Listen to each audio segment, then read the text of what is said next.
Welcome to A Better You podcast. Let's start today to develop a better you.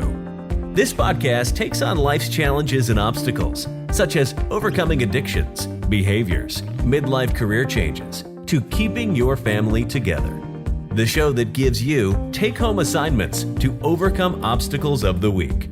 Receive godly wisdom for a more fulfilling and purpose-driven life with Anthony McFarland. Let's get started with crafting a better you. Here's what you have to understand. While we can't control others' behavior, we can draw godly boundaries that will actually lead to progress for our own lives as well as for those we do life with. And so if you're ready to overcome the frustrating cycle of ineffective boundary setting, listen to me. This is the podcast for you. And I'm glad that you tuned in. And I also want to encourage you to share this podcast with those that you know and love. Now, with that being said, it's time to do some work. Get a pen, get a pad, get a piece of paper so that you can take some notes. Hey, grab a cup of juice, coffee, whatever you need to make this an enjoyable experience. Now, let's talk about boundaries. The first thing that you have to understand is that boundaries are rooted in clear communication. You see, the more precise you can express your boundaries, the more likely your boundaries will be respected. While you may need to repeat yourself, a few times, don't feel the need to apologize or explain your boundaries once you're clear on what your boundaries are. Like an invisible fence around the perimeter of a yard, boundaries establish where your space ends and someone else's begins. If a dog can recognize and respect that perimeter, so then can everyone else in your life. So now, what are healthy boundaries?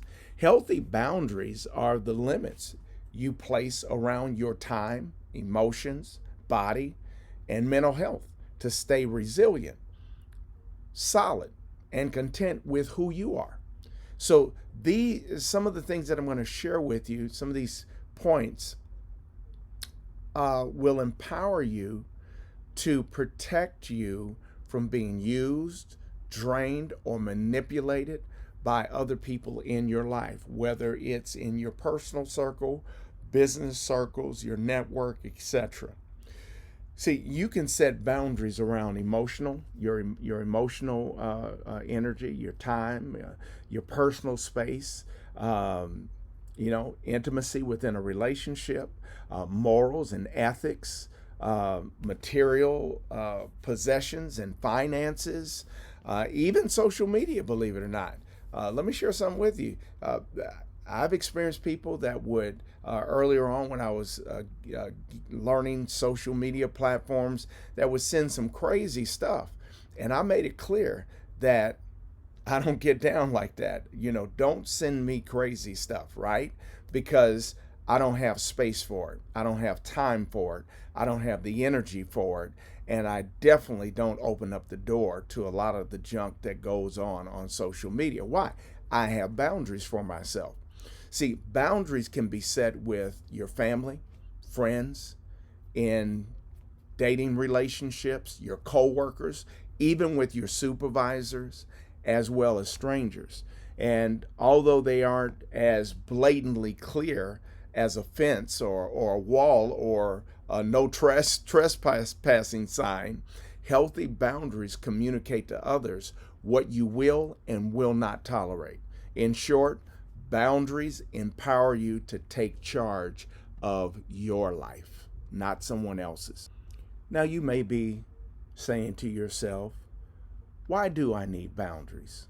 Well, personal boundaries are at the root of a fulfilled, balanced life. Without them, people can quickly lose themselves, hear me, in their work, relationships, family, obligations, or even service to others. I had a session with a therapist once, and she asked me, What decisions do you make that are good for you without feeling like you have to make every decision you make has to be in the interest of someone else? And that was like groundbreaking for me. See, it's important that you understand how to set boundaries. That boundaries is really about you. It's not about other people, because they help define what you are willing to say yes to and what you decide to say no to. They give you a sense of agency and sovereignty over your own life, over your own decision making, like an internal compass. Boundaries can all start with a gut feeling that tells you when you have the time or energy to devote to something versus when you need to say no. And someone needs to hear this today. I learned some years ago, and there's actually a book on it. I think it's by Henry McLeod, I think, but the power of no. And maybe I'm thinking about Henry McLeod because I've taught out of his book, Boundaries for Leaders. But there's a book, and you can find it on Amazon. I can't think of the author, but the book is entitled The Power of No, and I believe it's a red cover book, a red cover book. But here's the point: good boundaries free you to live life on your terms and not on other people's terms. Now, of course, if you're married and you have a family, then you have to come together and again work out boundaries, work things out together. But let's talk about briefly healthy boundaries versus unhealthy boundaries. People with solid boundaries tend to have lower levels of stress and higher self-esteem because they prioritize their well-being. On the other hand, people without boundaries may inadvertently let others take advantage of them. I am all too well familiar with that side of it. And so one of the reasons is you actually lack the confidence to speak up for yourself. You lack the confidence to stick to the things that work for you, and be honest with yourself about things that don't work for you or that you don't want to do or participate in or open yourself up to. Why? Because it all ties into having a sense of purpose and identity. There's a counselor by the name of Dr. Nelson that stated, in work or in our personal relationships, poor boundaries lead to resentment, anger, and burnout. I thought that was just powerful when she wrote that. In work or in our personal relationship, poor boundaries lead to resentment, anger, and burnout. I've been there as well. Am I a counselor? Yes. Am I a coach? Yes. But I've experienced these things myself, and that's why I can talk about it. People without boundaries can be easily persuaded into things they don't want to do because they may be acting out of a guilt or obligation rather than self-love. So let me give you an example. Signs of healthy boundaries: you protect yourself from getting taken advantage of. You own your time. High self-esteem and self-respect. You prioritize time for yourself. How many of us are guilty of not prioritizing time for ourselves? Or saying yes when we mean no. You only take on responsibilities you can handle. You don't overcommit yourself. And then here's the big one, and I just touched on it. Authentically say no if you don't have the energy, time, or capacity to do something. I just had someone that I love dearly, and I know they love me. I asked them to assist me once a month with creating this presentation that I do. And they said, you know what, Pastor, my plate is so full, I just can't do it. If you ever have an emergency, I'll be there to give you some relief, but I just can't take on that responsibility. Which brings me to this. Again, what are we talking about? Signs of healthy boundaries. Set limits for others without feeling bad.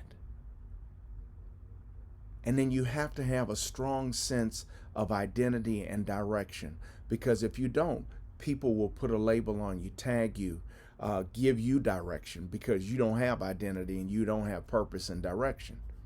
And then the next thing is take care of your own problems and understand that you can't heal other people's issues for them. That's a big one. By nature, most men are fixers. I am a fixer. And so I've become conscious of that. And I've had to tell myself, Anthony, you can't fix everybody's problems. You can't, listen to me, you cannot heal other people's issues for them. You cannot take on other people's problems as your own. And then it's important that you clearly communicate your needs and wants, and then prioritize your self-care. Most of us in relationships, friendships, associations, marriages, dating, we don't clearly communicate our needs and our wants from that relationship or from that partnership, whatever it is, because we don't know how to prioritize our own self-care. Let me share something with you. A lot of people's lives can matter. But I'm going to tell you, you know the number one person's life that should matter to you? Yours. Your life should matter to you. Suppose you're tired of living your life for other people, or find yourself exhausted by all of the commitments you've made to others. In that case, it's time to set some boundaries and reclaim the power of your time, your energy, and your mental well-being.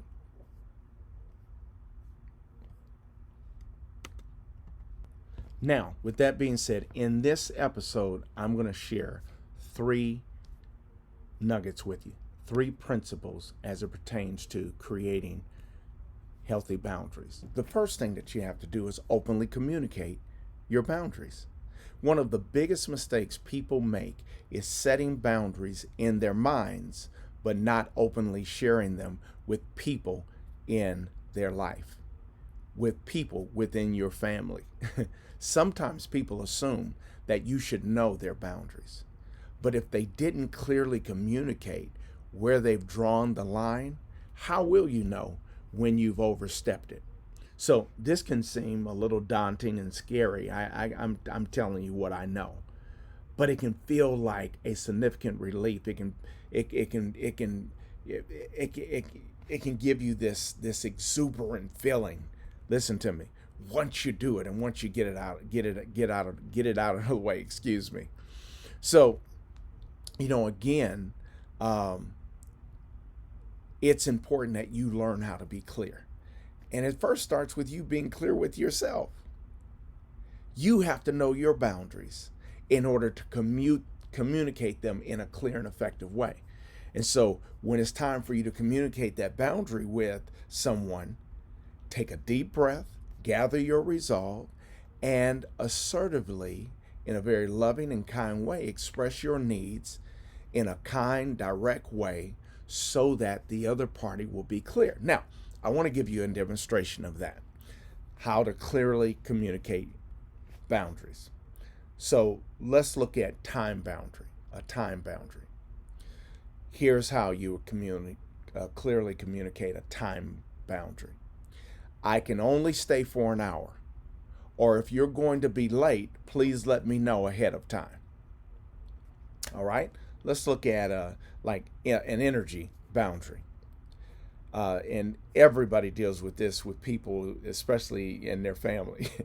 I don't have the energy to help you with that request right now, but maybe this can help you. Did you get that? It's okay to let somebody know that, listen, I don't have the capacity. I'm not able to help you with that. But hey, guess what? Here's a resource that might be able to help you. Send them in a different direction. And emotional dumping. We all from time to time get a phone call from somebody that wants to dump. And so here's the response. I understand you're having a hard time, and I want to be there for you, but I don't have the emotional capacity to listen right now. I got a lot of other things going on in my life. I love you. I care about you, but I don't have the capacity for that right now. Perhaps it's personal space. Your personal space. You need to address someone when it comes to your personal space boundary. Here's how you respond. This is what you'll say to them. It makes me feel uncomfortable when you touch or act in this manner. If you can't respect my space, I'll have to leave. Boom, you set that up front. That's a good one, especially for dating or dealing with people with anger issues. Conversational boundaries. Here's how you would communicate your boundary when it comes to what type of conversations you're willing to have, or when somebody's overstepped a boundary. This is not a topic I'm willing to discuss right now. Maybe a commitment boundary. Hey, I don't find those types of comments funny. I'm sorry, not commitment. I said commitment, but a comment boundary. I don't find those types of comments funny. It's not acceptable. Again, maybe a mental boundary. I understand we see things differently, and I respect your opinion, but please don't force it on me. I know you, like me, we've all met people who want to force their opinions on you. But you have to let them know, please don't force your opinion on me. Why? See, that's your boundary. You're teaching them. Maybe a material boundary. Please ask me first before borrowing my possessions. You know, you get that amongst siblings. You get that amongst, people you live with. Or you can say, I would appreciate it if you didn't touch my stuff at all. Why? That's your boundary. Are you following what I'm saying? One of my grandsons, he used to love to, whether it's cologne, shaving, whatever it is, he'd just get it. And I mean, that's my boy, right? But one day I had to tell him, I said, listen, man, you don't just have free access to everything that I have. You have to ask me for what you want. Don't just touch my stuff. And then back to, remember at the beginning, I talked about social media, a boundary. See, here's the response. I don't feel comfortable with you posting that on my Facebook or Instagram page. Don't do that. But then, see, again, you have control over that by making sure that people aren't able to post things on your social media page. To the other extreme, when people DM you, listen to me, you have to have boundaries there. I have told people in a heartbeat, listen, don't send me this garbage. I don't want to hear this kind of stuff. I don't want to see this kind of stuff. You must not know who I am, but I don't play. And so I send that to them, and then I automatically do what? Block them. Because there's certain situations and circumstances where you only get one time to violate a boundary, and then you have to be dealt with. You have to be shut down. So with that being said, fortunately, once someone is aware of your boundaries, most people will respect them and apologize if they accidentally cross the line. So without clear communication, the lines become blurred. So you can quickly find yourself crossing into the more dangerous territory of getting burned out, taken advantage of, or even neglecting your own needs because, again, you have not set clear boundaries. The more precise and direct you can communicate your boundaries, the easier it will be to uphold them. Boundaries are like the rules of a relationship. When they're displayed for all parties involved, it's much easier to respect them. But it must be boundaries that you respect for yourself. If you're out of control, if you're a loose cannon, you're all over the place, let me share something with you. I don't care what you share with someone or communicate to someone about a clear boundary, your behavior communicates something totally different. So one of the things that you have to do, and I'll close with this, reiterate and uphold your boundaries. For yourself first. I can't say that enough. It's for you first.